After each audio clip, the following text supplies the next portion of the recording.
हमारे YouTube channel पे आज हम बात करेंगे कि राज्य व्यवस्था के बारे में। भारतीय राज्य व्यवस्था या जिसे बोलते हैं पोल्टी या पॉलिटिकल साइंस जो चैप्टर का नाम है क्या है, इंडियन पॉलिटी के बारे में। ठीक है, तो इसकी जो है पॉलिटी कुछ बच्चों के लिए बहुत ही ज़्यादा लाभदायक है, वो एमईओ जामिया के जो भी हो या सरकारी नौकरी के लिए भी हो। मैंने सारे इंपॉर्टेंट क्वेश्चन जो है इसमें रख दिए हैं, तो आप यहाँ पे देख सकते हैं। पहला क्वेश्चन है, संविधान में मूल कर्तव्यों से संबंधित प्रावधान किस समिति की संतुष्टियों के आधार पर सम्मिलित किए गए हैं। फिर से क्वेश्चन सुन लीजिए ये वाला, कि संविधान में मूल कर्तव्यों से संबंधित प्रावधान किस समिति की संतुष्टियों के आधार पर सम्मिलित किया गया। तो जो मूल कर्तव्य था किस प्रावधान की समिति के संतुष्टियों के आधार पर सम्मिलित किया गया था, वो है सवर्ण सिंह समिति। ये आप देख सकते हैं। दूसरा क्वेश्चन है, भारतीय संविधान की प्रस्तावना जो प्रियम्बल है अभी तक कितनी बार संशोधन किया जा चुका है। तो वो है एक बार। तो प्रस्तावनाओं में एक बार का संशोधन किया जा चुका है।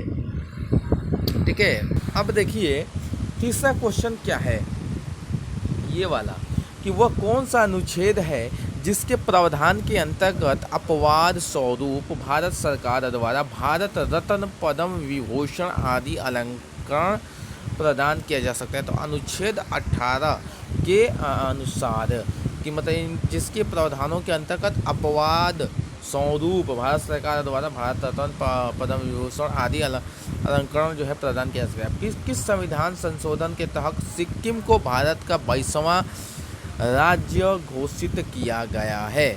तो 22वां राज्य किस संविधान के संशोधन के तहत घोषित किया गया है, तो वो है 36वां संविधान संशोधन 1975 में। अब उसके बाद थोड़ा सा हम ऊपर चलते हैं तो हम पाएंगे कि सरकारियाँ आयोग किस विषय से संबंधित है। तो केंद्र और राज्य संबंध की जांच से। फिर उसके बाद चलते हैं हम थोड़ा सा आगे क्वेश्चन पे। तो ये है कि भारतीय संविधान में प्रदत्त मूलभूत अधिकारों को निलंबित करने वाली सत्ता है, वो क्या है, राष्ट्रपति।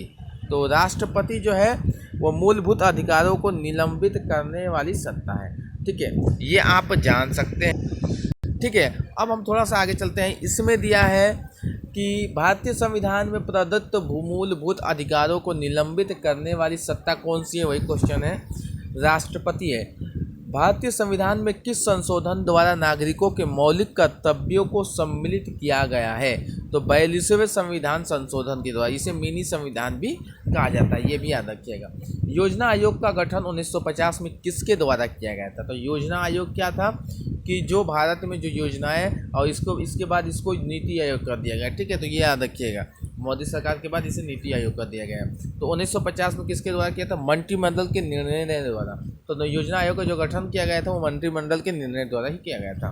तो उसके बाद आता है, संविधान सभा के सदस्यों को किसने प्रत्यक्ष रूप से निर्वाचित किया था। तो जो संविधान सभा के सदस्यों को किसने प्रत्यक्ष रूप से निर्वाचित किया था, तो वो था प्रांतों के विधानसभाओं ने।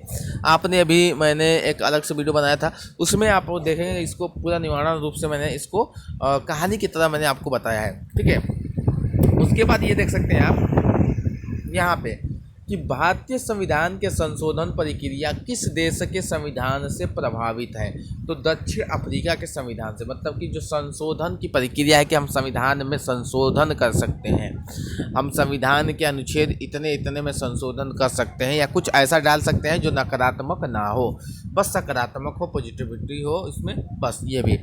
तो वो था दक्षिण अफ्रीका के संविधान से लिया गया था। ठीक है, पंचायती राज अधिनियम 1992 द्वारा संविधान में कौन सी अनुसूची जोड़ी गई थी।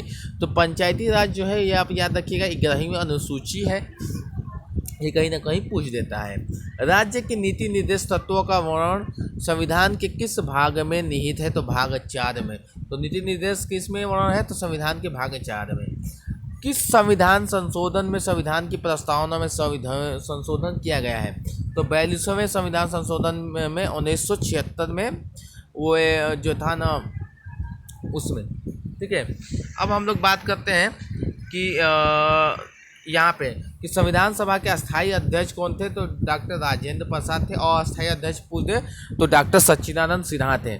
उसके बाद इसका जो विरोध होने के बाद इनको हटा दिया गया था। ये बहुत ज़्यादा बुजुर्ग थे, इसलिए 1946 के करीब इनको बनाया गया था। 9 नवंबर 1946 को पहली बैठक हुई थी, उसी में उनको बनाया गया था।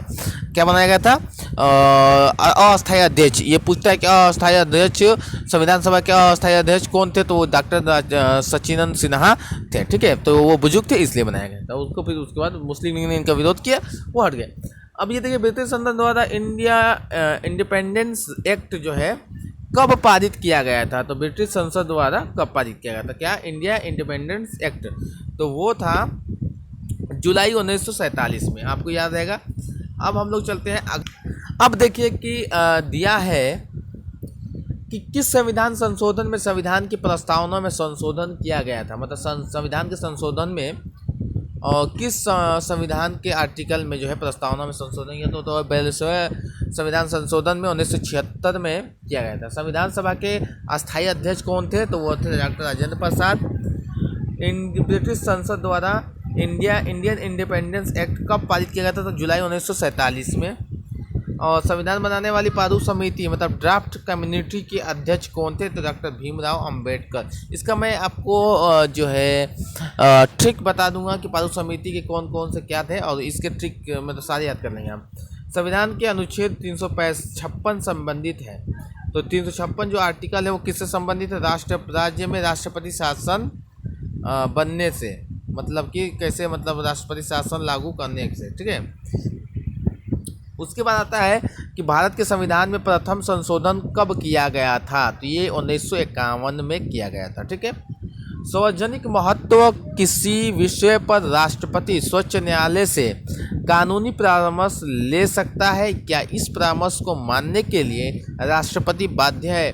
मतलब क्या है कि राष्ट्रपति कोई ऐसा मसला फंस जाता है कि वो जो है सर्वोच्च न्यायालय से जो है कानूनी जो है प्रक्रिया में जो है परामर्श तो लेता है, मतलब कि हमें राय दीजिए, राय ले लेगा, लेकिन ये मानना जो है उसके उस पे है, राष्ट्रपति के उस पे है कि वो माने या ना माने, तो नहीं मान सकता, मतलब कोई बाध्य नहीं है। कैबिनेट मिशन योजना में क्या संविधान निर्माण के लिए प्रस्तावित संविधान सभा को वयस्क मताधिकार के आधार पर निर्वाचित करने को स्वीकार किया गया था?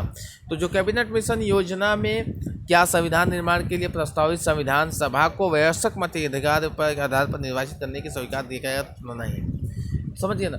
किस दिन भारत का गणतंत्र के रूप में जन्म हुआ, तो वो कहा था 26 जनवरी 1950 को, और इसी के दिन संविधान को अपनाया गया था। ठीक है, 15 आर्टिकल या कुछ इस तरह से आर्टिकल थे जो 26 जनवरी को अपना लिए गए थे। ठीक है, नहीं 26 जनवरी को पूरा हो गया, 24 जनवरी को कुछ अपना लिए गए थे, 24 जनवरी को। ठीक है, भारत के नागरिक को कितने प्रकार की नागरिकता प्राप्त है, तो सिर्फ एक प्रकार की। और ये जो नागरिकता प्रणाली है ये किस देश से ली गई है, तो यह ब्रिटेन देश से या ब्रिटिश राज्य देश से ली गई है। ठीक है, नागरिकता का या संसदीय प्रणाली।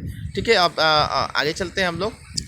तब हम लोग वीडियो को ख़त्म करते हैं। अगर आपको वीडियो अच्छी लगी हो तो कृपया like and subscribe and share करना मत भूलिएगा। दोस्तों थैंक यू।